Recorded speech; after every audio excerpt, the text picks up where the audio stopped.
மாவட்டம் போடிநாயக்கனூரில் 78வது சுதந்திர தின விழாவை முன்னிட்டு மாபெரும் இருசக்கர பேரணி நடைபெற்றது. இதில் கட்சியின் நிர்வாகிகள், இளைஞர்கள் அதிக ஆர்வமுடன் கலந்து கொண்டனர். வீடுகள் தோறும் தேசிய கொடியை ஏற்ற வேண்டும். போடி நகர் முழுவதும் தேசிய கொடியை ஏந்தி கட்சியினர் மாபெரும் இருசக்கர வாகன பேரணி மூலம் பொதுமக்களுக்கு விழிப்புணர்வை ஏற்படுத்தியுள்ளனர். தேனியில் உள்ள தேனி நகராட்சி முன்பு 78வது சுதந்திர தின விழாவை முன்னிட்டு மூவர்ண கொடியை தேனி நகர தலைவர் கே. மதிவாணன் அவர்கள் கொடியை ஏற்றினார். பின் 30க்கும் மேற்பட்ட இருசக்கர வாகனத்தில் தங்கள் கைகளில் தேசிய கொடிகளை ஏந்தி தேனி பழைய பஸ் நிலையம் நேரு சிலை வழியாக பங்களாமேட்டில் இப்பேரணி நிறைவு பெற்றது. பொதுமக்களும் கட்சியின் நிர்வாகிகளும் உறுப்பினர்களும் இனிப்புகள் வழங்கப்பட்டன.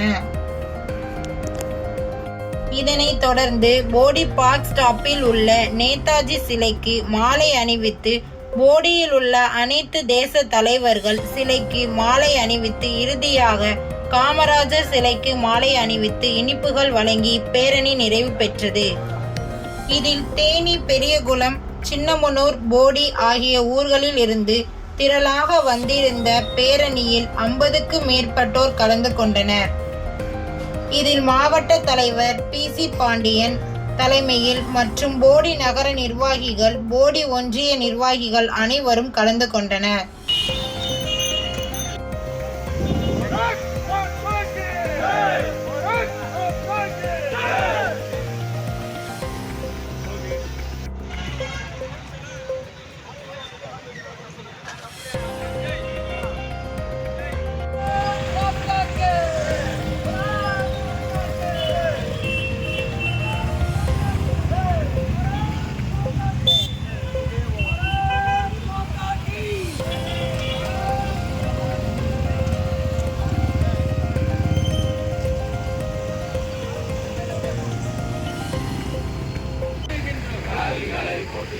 भारत माता की